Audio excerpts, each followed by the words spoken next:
Hello everyone, welcome back. In this video, I'm going to talk to you about the Baker Act and termination of grandparents' rights. So in other videos, I've told you that one of the reasons I am such a big proponent of fighting to get somebody out the minute they've been detained is because the state's power, their unlimited resources, their unlimited power is basically given to the Baker Act facilities via the license that these individual facilities have to receive patients, and they are agents of the state's mental health system, which means their power is absolute. They have all the state's resources, and because nobody knows that your loved one is there, and because you can't sue them because they enjoy, for lack of a better word, sovereign immunity, this is what causes the abuse. And this is an example of just how much power these facilities have. So I had a call just a couple of days ago from a grandfather. His grandson is 15 years of age.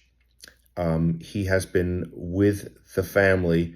The grandparents basically obtained full custody of the child when he was not even a year old, an infant. There was an issue with the mother, and they went to court, and they have become the legal custodian, and basically they've become the parents.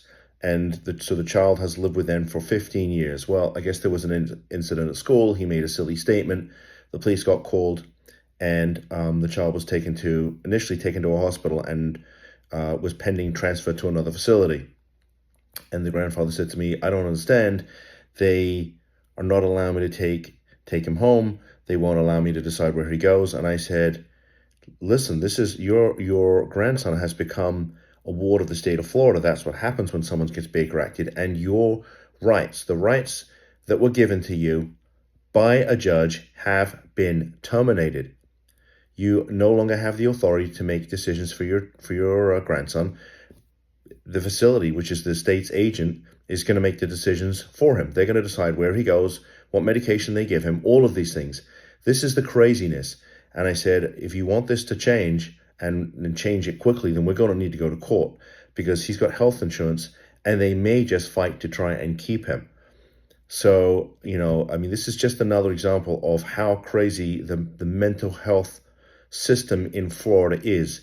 But this is the power that these facilities have. Okay, they can terminate, basically effectively terminate, the grandparents' rights that was given to them by a judge. How crazy is that, right? So we're going to need to go back to court and enforce the rights that were given to them by this judge, and say to another judge, look, 15 years ago, give or take, a judge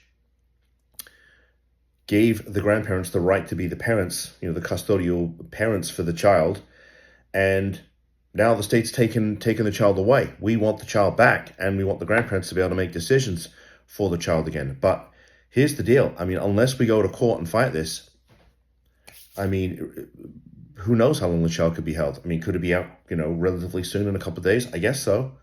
But there's also the possibility he gets held for a week, 2 weeks, 3 weeks, 4 weeks. You know how this goes. I've talked, about this a lot, about how long you can really get detained. And, these unscrupulous facilities, if there's health insurance, they'll fight to keep somebody. They don't care how old the child is. They simply don't. So this is another example of the state's power, unlimited resources, unlimited power.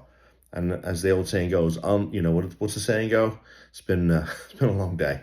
Absolute power corrupts, absolutely. And in the Baker Act, nothing could be truer. So thanks for tuning in. See you in the next video. Bye-bye.